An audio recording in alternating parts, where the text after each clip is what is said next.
You must know something. I do believe that Jesus is most likely the Messiah.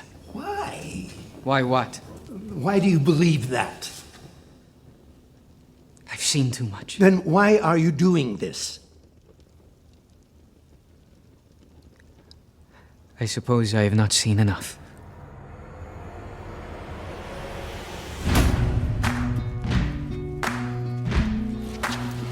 Oh, Jerusalem, Jerusalem. You can run on for a long time. My house shall be called a house of prayer, but you make it a den of thieves! By what authority are you doing these things? My own! Sooner or later, gotta cut you down. We have a problem. Jesus operates entirely outside our jurisdiction. Woe to you, scribes and Pharisees! Stop this at once! The world is changing, and Jesus offers a vision to redeem it. He's not the Messiah! Tell him that God's gonna cut you down. Declaring yourself a sovereign, Rome will descend on us all! Sooner or later, gotta cut you down. The Pharisees are plotting to arrest Jesus of Nazareth. Sooner or later, gotta cut you down. I want peace, just like you. If you go through with this, our alliance is over. Sooner or later, gotta cut you down. There is talk of a collaborator from within of his own followers. Go and tell that midnight rider. City's on edge. If you succeed, I'll be the one left to pick up the pieces. Go tell that long-tongued liar. I ask that you keep your distance from me in Jerusalem these next few days. Why? Sooner or later, gotta cut you down.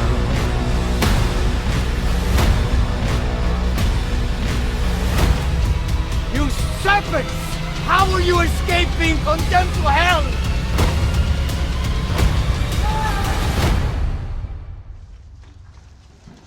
What have you done? Sooner or later, gotta cut you down. Season 5 of The Chosen. It looks really powerful. We're going to go and watch it later today. You're all welcome. Come and join us at the first two episodes are actually at the cinema, so you can come catch it.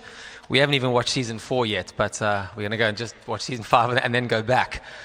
But we already mentioned that today is Palm Sunday. Very special day called the Passion Week, the Holy Week. And I want to start off with a question that you guys can kind of think about it inside your own head as we go throughout this morning. But what would you do if you were only given a week to live?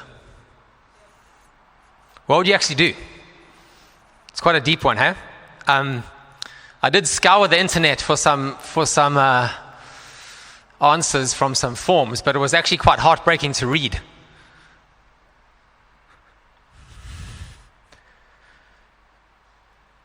The things that we value as humans there were some funny ones. There's some guys who wanted to meet all their cats that they've ever had before they go. There were some guys who wanted to, kind of go for like a Vegas weekend. That was like the best they could come up with if it was 1 week. But I just think it's quite a cool question to think about in the context of the week that we're in. Okay, we know it's Palm Sunday now, but the week that Jesus knew this day was coming in his life. And just when I thought I'd lost hope in the humans' answers on the internet, luckily for me, there's ChatGPT, which gave me some hope, actually, which is quite a weird place to find hope. But let me read what ChatGPT said. That's a heavy one. Makes you think real hard, real fast. If I had 1 week left, I'd probably spend most of it with people who mean the most. No phones, no distractions, just real time, talking, laughing, maybe even crying a bit. I'd want to say all the things that I never got around to saying, maybe write letters to leave behind too. And I'd definitely try to find a quiet spot at some point, somewhere beautiful just to sit with it all and feel everything fully. How about you? What would you do if time was running out? So thank goodness for ChatGPT, eh? So ChatGPT saved the day there. I think that put it in context. So I won't ask you guys what you would do, but I think we can all agree that we would prioritize what's important. Agreed? We will definitely prioritize what's important. And only meaningful stuff, time with family and friends. If you'd asked me a little while ago, I think I would have said a week in Kruger, okay? With Alana, with family, with friends. Some leopards. You never get too many of those. But after researching Jesus' final week, I think I'd actually, we've got these questions, Lana and I have got these questions, and actually, I hate them actually. They're so deep, and Lana thrives off them, hey? They called Wally questions after a mentor of mine. They are so deep. My brain gets broken after about 3 of them, and Lana just gets energized. It's like, we'll be driving to Kruger, and she's like, let's do some Wally questions. And I'm like, oh my flip, I'm only at Ermelo. I've got a long way to go still. I'm like, Kruger is far from Ermelo. So we'll drive, and after about, we'll ask back and forward. So long, Lana's answers are long. My answers are like 3 letters or 3 words or whatever, but she slowly gets it out of me, and then she's like at 10 out of 10 energy, and I am finished. I'm like comrades, Iron Man on the same day finished, and luckily she's gracious and she goes, okay, it's enough of Wally questions, and I'm like, phew, okay. So that's what I would do. Actually, I would actually spend time with Alana doing Wally questions. As much as that would be painful, but you know what it actually is? I got to thinking. It's about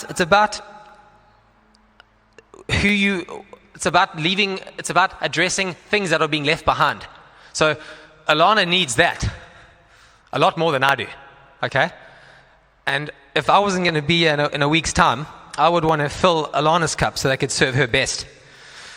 And now that I've said that out loud, I'm definitely getting Wally questions later. Help me. Someone help me. That's why I organized the movie later. I was clever. Let's go to the movies rather. Okay. So, there's 89 chapters of the gospel. 89 in total. The first 30 years of Jesus' life, there's 4. Okay? Only 4 chapters of Jesus' first 30 years on earth. 29 of all these chapters focus on the Passion Week. A third of Matthew, Mark, and Luke cover Jesus' final week, and a half of John. Now, we didn't plan any of this, but the two readings that came through this morning is both from John, and that's where I'm sitting with most of my text today. So God's definitely trying to speak. But I want to jump on the slide there. First slide, Palm Sunday. It's the Passion Week. It's Jesus' final week. Just keep thinking in the back of your mind, what would you do with your final week? That first day that Jesus comes in, that is Palm Sunday, okay? That's where we're sitting at right now. All 4 Gospels record Jesus' arrival in Jerusalem the week before Passover, and this is no mistake. Growing up, I've always heard about Easter, but you don't really hear much about Passover, and it really is a reflection. I think we know the grander schemes, but I really want to dive into that a little bit. And I really encourage you guys to do what I did. Just go and look at that final week in Jesus' life and read it from all the accounts of each gospel. It really is fascinating because there are so many similarities, but there's also quite a lot of differences. And I was just thinking, like, why is there 4? I'm quite a minimalist. I'm like, just give me one. And there's been guys as early as like the 2nd century who are trying to like amalgamate them into one story. And I get that as like a minimalist guy. Don't throw 4 things at me. Just give me one. But each one has its own unique perspective, and it's just beautiful to read all 4. And it got me thinking, like, what's my version of the gospel? Because we're all called to kind of give an account of what we believe. So I'm not talking outside of conventional Christian thought, but we are all called. Like, Matthew's got his account, Mark's got his account. What's your account? And that's the thing that we need to be living with. I just want to go back a little bit. I want to start off in Luke 9, verse 31.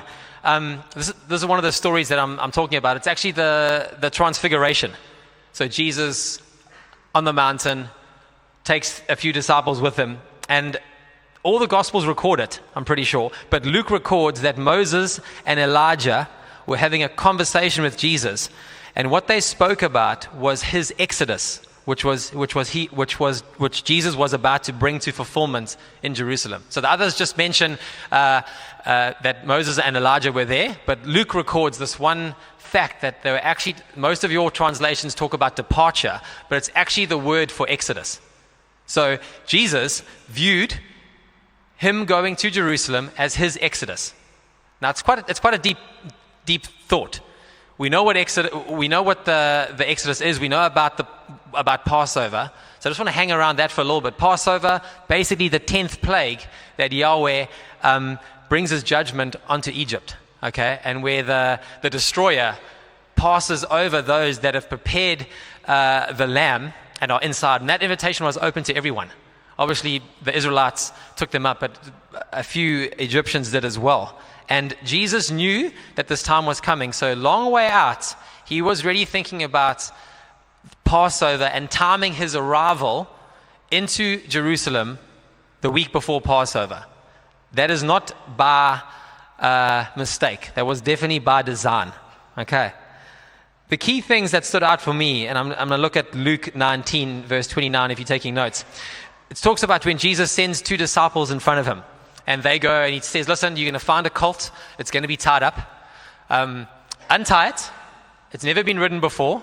Bring it to me. And if someone asks, just tell them the Lord needs it. And the 2 disciples go and they find it exactly the same as what Jesus said. And there's an element of truth into that in terms of Jesus knows the details of your life. I think there might be some here that like you can see Jesus maybe in the distance, but you don't know him close. And he knows every single detail of your lives. Okay? Each of us have a desire just to be seen. We want to be seen by him. And I think that's beautiful that Jesus knows all the details of our lives. I'm not one of those Christians that necessarily goes and prays for parking spots. There's basically two types of Christians: those that pray for parking spots and those that don't. I'm definitely in those that don't. Well, I probably do get desperate from time to time, but there is an element of that Jesus knows the details, and if he wants to answer that prayer, that's really cool. I've got a Vespa, so I don't need parking spots. Maybe that's why. Another key from Luke 19 verse 40 that one gospel mentions that the others don't is that his presence calls out for worship. Luke 19 verse 40 just states that the rocks would cry out. The Pharisees actually say to Jesus, hey, these guys are, they're worshiping you. Make them stop. And Jesus responds, the stones will cry out if they don't. So there's something about Jesus' presence that calls us out into worship. Those are my 2 key things from Sunday. Jesus arrives, people are taking off their coat, he's on that colt that hadn't been written before, which was prophecy from Zechariah 9 verse 9, but there's just a beautiful, beautiful story. He arrives on Sunday, okay? Now I'm going to pick it up from Mark 11. It actually talks about Jesus entered Jerusalem and he observed the temple courts. He went straight to the temple. He just looked at it, looked around everything, and because it was late, he then returned to Bethany. Jesus doesn't react. He's not reactive, he's responsive. And just think of us in our own lives, how often we react. Jesus goes to the temple, he looks around, he observes. That's why he kind of is in all the details of our lives. He observes. He's not a reactive king. And Mark 11, verse 11, just talks about Jesus entering in and observing the temple courts. That is day 1. That is Sunday, okay? That's Sunday. We're actually going to read. I'm going to read here quickly. I just want to unpack this story quickly. It's in from Mark 11, if you're taking notes, verse 11. This is the Sunday night. Jesus entered Jerusalem and came into the temple. And after looking around at everything, he left for Bethany with his 12, since it was already late. On the next day, when he had left Bethany, he became hungry. Seeing at a distance a fig tree in leaf, he went to see if perhaps he would find anything on it. And when he came to it, he found nothing but leaves, for it was not the season for figs. He said to it, may no one ever eat fruit from you again. And his disciples were listening. Verse 15, then he came to Jerusalem, and he entered the temple and began to drive out those who were buying and selling in the temple, and overturned the tables of the money changers and the seats of those who were selling doves. He would not permit anyone to carry merchandise through the temple. I'll leave it there. just a beautiful story. Mark actually frames those two events kind of together, and I believe that's because they're kind of highlighting the same story. So Jesus wakes up, didn't have his Kellogg's in the morning. He is on the road. He's leaving Bethany. He's a little bit hungry. He sees a fig tree with leaves. Okay, and now clearly he knows that it's not fig season. I'm pretty sure that was common knowledge. But he saw a tree that was in leaf, a fig tree, and he goes up to it and finds it devoid of reproductive life. He finds it devoid of fruit. And I just thought that was super powerful. And just reading up on that and researching that a bit. Most fig trees, I'm not a gardener. I know there's some people who have green fingers. I definitely do not have those. But apparently, fig trees, when they leaf, they are in fruit. They do it together. Okay? So I don't know what is up with this fig tree in particular. But so the curse that Jesus brought upon it was not because it didn't have fruit. The curse that he brought upon it was because it had leaves and didn't have fruit. He wasn't going around cursing the fig trees that didn't have leaves. He wasn't going around cursing the barren fig tree that was no leaf. It pretended, it gave the illusion of having fruit, but it didn't have any fruit. Okay? And that spoke to me deep. And from there, he goes on and clears the temple. Okay? So he's pretty much, Mark at least, is lining these two stories together to say the temple was not actually outworking its mandate. It wasn't producing life, okay, in the same kind of way that fig tree was. So all three Gospels, the Synoptic Gospels, have that story, okay, of Jesus clearing the temple. You kind of saw it there. But John puts that at the beginning. It's in John chapter 2. Now, I find that's quite funny, because either Jesus did it twice, or John's arranged something. So if Jesus did do it twice, I mean, imagine being a dove seller there, and you see, same guy last year, flip, he's back again, whips out the whip, you're like, no. Okay, so it's pretty comical. Or it's just John arranging the story to fit a chronological theme that he was after.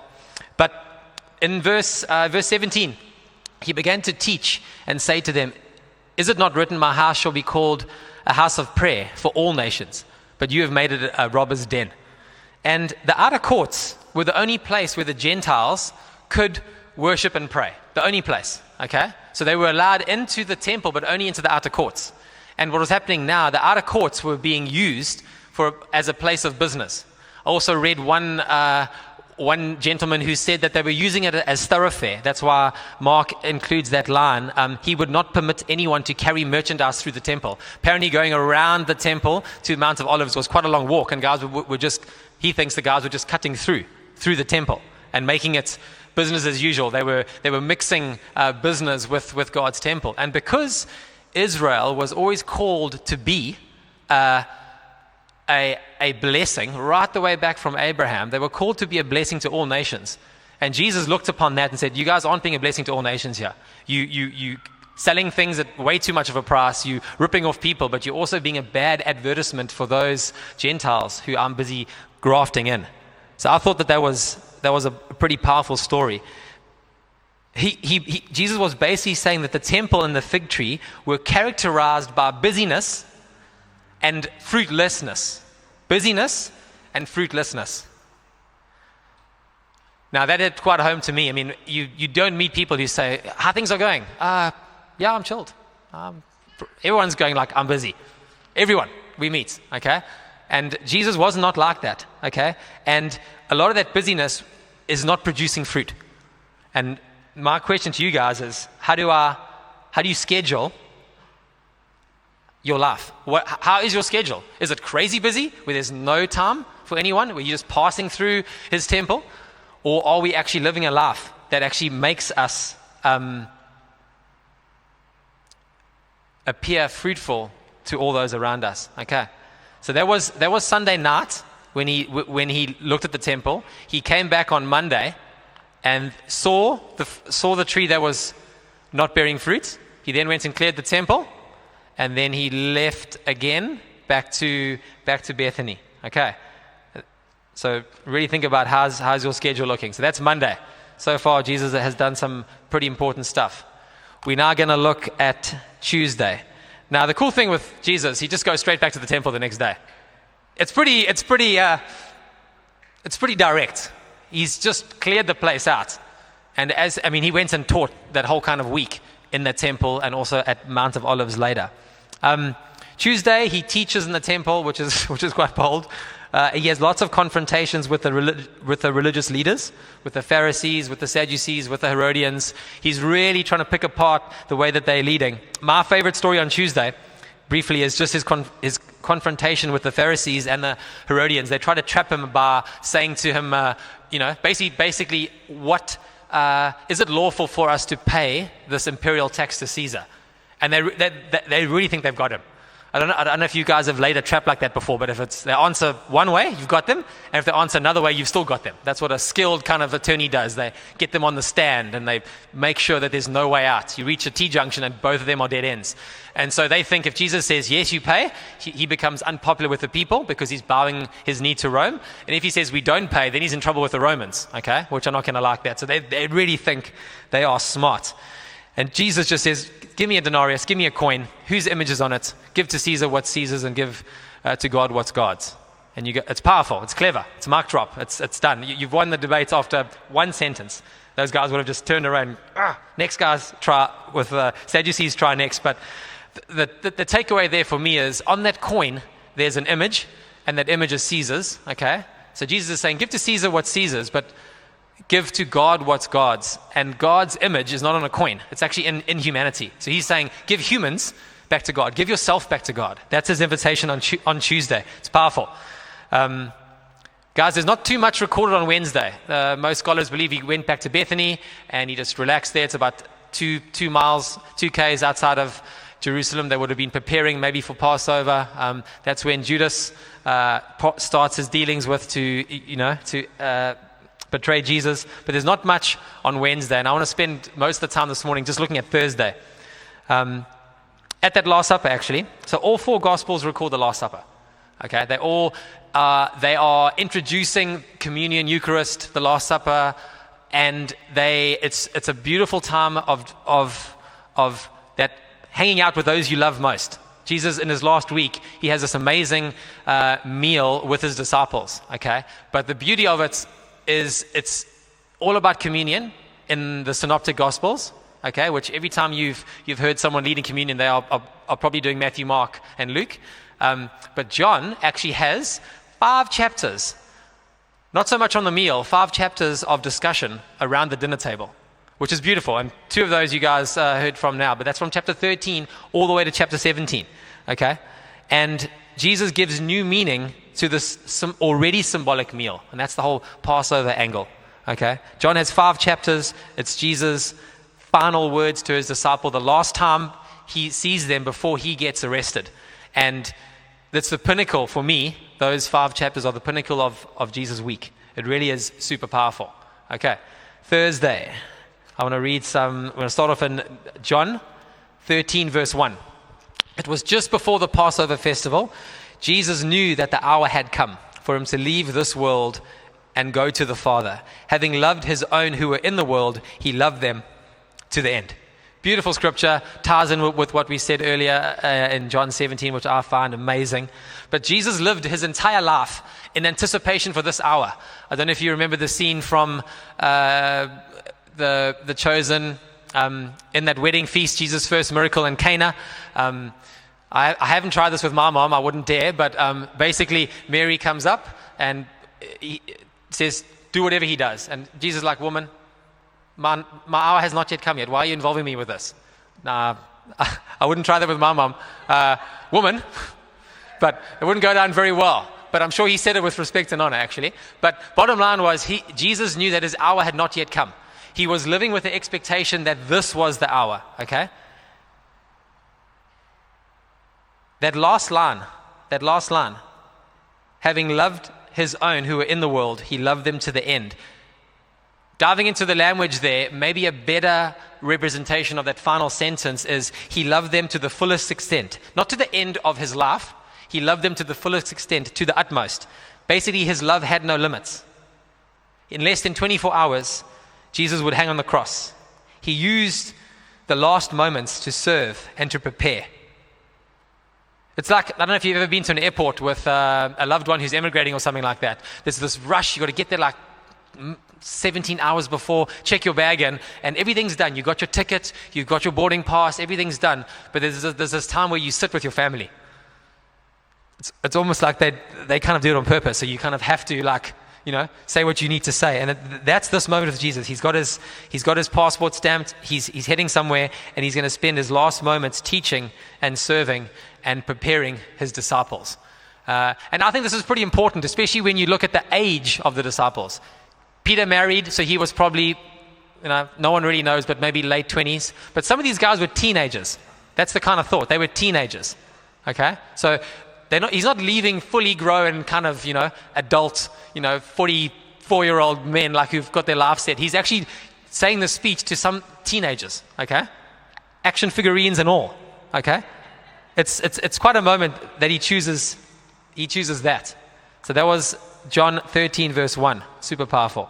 I'm going to read John 13, 2 to 5 on the screen here. The evening meal was in progress. The devil had already prompted Judas, the son of Simon Iscariot, to betray Jesus. Jesus knew that the Father had put all things under his power, and that he had come from God and was returning to God. So he got up from the meal, took off his outer clothing, and wrapped a towel around his waist. After that, he poured water into a basin and began to wash his disciples' feet, drying them with a towel that was wrapped around him. First thing that stood out to me was Jesus had all authority. Okay? That's kind of what most humans want, especially when you look at the world stage. There's a hunger and a chase after all authority. So human history dictates that. And when Jesus gets it, he actually does what none of us would choose to do. He decides to wash his disciples' feet with all authority and all power. Jesus had full confidence in his identity. He knew that he had come from God and was going back to God. It's a beautiful, beautiful story. Okay? It would have been customary for a servant to do this, as you guys are all aware. But for some reason, it wasn't done. Okay? So Jesus had arranged this Passover. They went there, all in their sandals. Low table, as you saw there, would have been a U-shaped table, not like the Last Supper painting, which I looked at a bit. U-shaped one. It's very low. You would be leaning apparently with your feet visible from the back. So you would have seen feet, you would have seen sandals, you would have smelled feet, you would have smelled sandals. These guys had the meal already, okay? And on John's timeline, he puts this on Thursday night. The Synoptic Gospels put it on Friday night. It's a bit confusing, and there's lots of theories. Don't be stressed. It doesn't mean the Bible's not true, okay? I would explain it like this. If I ask Naaman what time his day starts, he might say to me, when I wake up at 6:30. I might ask a varsity student, what time does your day start? They might say 9:30, that's when my first lecture is. The day actually starts at midnight. Okay, so there's all these different moving systems in the Jewish system, but one of them is probably more than likely arranged the text to suit the way that they want to tell Jesus' story. It's pretty beautiful. But it was very interesting to me that this wasn't done in this instance. Okay, Luke 24 verse 22 actually says the disciples were walking in to this meal, talking about who was going to be the greatest of them. That is crazy. Okay, so they're walking in going, yes, I'm sure it's me. I'm better than you guys. And they were having a conversation. No one washed anyone's feet. Now, there might not have been a servant there. Maybe this Jesus is just watching these guys. Like, what's going to unravel now? All of them probably would have washed Jesus' feet.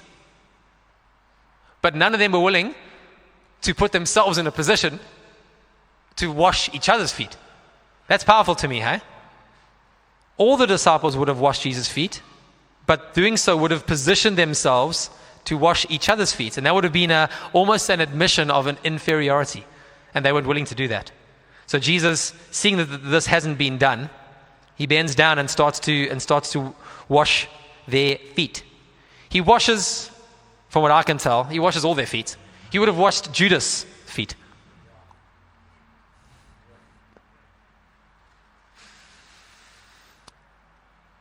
If we knew that someone was going to do that to us, yeah, I'm not sure we're getting that right, eh? So it's not in spite of Jesus' divine origin that he becomes a servant. It's actually because of it. The form of God wasn't exchanged for a form of a servant, but it was rather revealed in it. We think God's going to come and lead, and he does. But this is the true heart of God. It's being servant-hearted. And that's the major lesson that Jesus wanted to impart. Jesus washed Judas's feet. The Bible actually talks about Jesus being troubled and that he loved Judas. Okay? Another thing I learned was he dipped, so it looks like from John's gospel that that he's very close to Jesus, okay? And Jesus says, listen, someone's going to betray me. And Peter wasn't obviously next to him, because Peter leans over to John and says, ask him what's happening here. Ask him who it is. And it sounds like Jesus answered John, but there's a dinner party going on, so not everyone heard. So pretty much only John really knew what was happening. But Jesus dipped a morsel and just said, listen, the one who I give this to. Now, what I learned, I didn't realize this until this week, that the dipped morsel was designated to someone of special honor in that culture.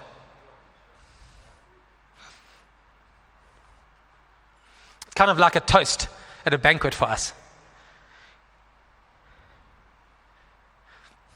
So he washed Judas's feet, and then he gave him special honor by giving him a dipped morsel. We all know what that's like, eh? Like you have a little roast at home, it's that last little bit of the pot, that like the one that put all the gravy on. It's the best, eh? So he gave that to Judas. Maybe only John knew. It definitely seems like it. His divine love was still trying to overcome lesser evil with a greater love. It's powerful. It's very powerful. That really spoke to me a lot. And I think there's so many applications for that in our life. And then, obviously, so much stuff got said between John 13 and John 17. And we've already heard about John 14 talking about peace. And we heard from John 17 talking about just the love. And I landed on John 15, verse 12 and then 14. It's basically a little bookend. And Jesus says, my command is this: love each other as I've loved you. And again in 17, this is my command: love each other. This is the fundamental hallmark of what Christians are meant to do. Even loving enemies the way that Jesus did, honoring them. That's a skill that's devoid in our culture. As soon as someone doesn't agree with you, they are gone, cancelled, can't handle you, we're done. Okay? There couldn't have been a different outlook between Judas's outlook and Jesus' outlook at that time. Yet Jesus honors him by washing his feet. He humbles himself, and then he says, love each other as I have loved you. Okay? As I have loved you. So we are sent into this world to love one another. That's our main thing. It's beautiful. It's a special, special week where we can look back on Jesus' love for us. Every single act was done. Every single act was purposeful. It was done. We are sent into this world to love one another. So I'll ask you guys again, what would you do if you had 1 week to live? Who would you serve? Who would you reach out to? Who would you encourage?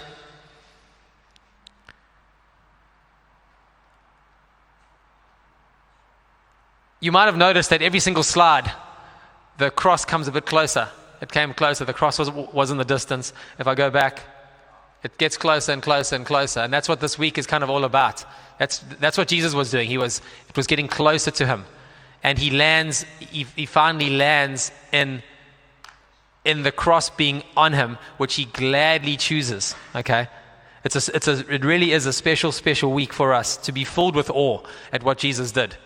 It's a special week for us because it lets us kind of examine ourselves. We are invited into that examination of kind of, what would Jesus say to us around the dinner table? What would he teach me? He wants that connection. He wants us to be close. We can sit at his feet. We can watch our rabbi. We can see his emotion. And we can learn a lot from what he did in those final moments. So the churches that I grew up in, you didn't really follow too much liturgy. It wasn't like Monday, Tuesday, and there's like and it's not a religious thing, but there's something beautiful in studying and being in relationship to Jesus, being connected to Him, and looking at this progression of this week. And I really want us to do this week. I think Greg about 2 weeks ago gave us a lovely final thought, like just be in the Spirit. About 2 weeks ago, Greg said, just be in the Spirit for this week. In this week, I just feel like He wants to invite us just to be right behind Him from Sunday all the way to we come here on Friday. And it's so powerful. And maybe in closing, just thinking about the themes that I've discussed, but the themes of Passover. Okay, so this is all based on Passover. This was Jesus' Passover. The Jewish people had their Passover where they were broken away from the bondage of slavery. And we can look at our lives and go, thanks Jesus for providing this exodus, this way out. And that's kind of one of the reasons why they end up being called the way. It was like this path out of Egypt where we've been, for those of us who've made a decision. Our lives were in bondage, okay? Then we've moved out. There's this wilderness experience, almost like a sanctification process. And then there'll be a beautiful time in the future where that kingdom has come and we can live with Him. But the invitation for us is just to sit at His feet, to watch our rabbi, to see His emotion.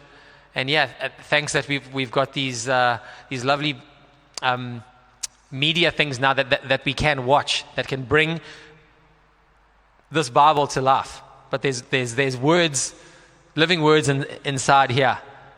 And I've been really, really challenged, and I've really loved just sitting at His feet this week. And I really hope and pray that you guys will take this journey from Sunday all the way through until we come here on Friday, and be filled with awe, but at the same time, the seriousness of this week and the gratitude that we can have. It really has warmed my heart. So I really hope it warms your guys' hearts too. Okay, and think about what you would do in the last week of your life, and start doing that now. So join me in the afternoon of Wally questions. Okay, if you want, I'll put them on the net, and all the wives will say thank you. All the husbands will be like, Garth, if you ever do that again, I will beat you. Okay, thanks very much, everyone.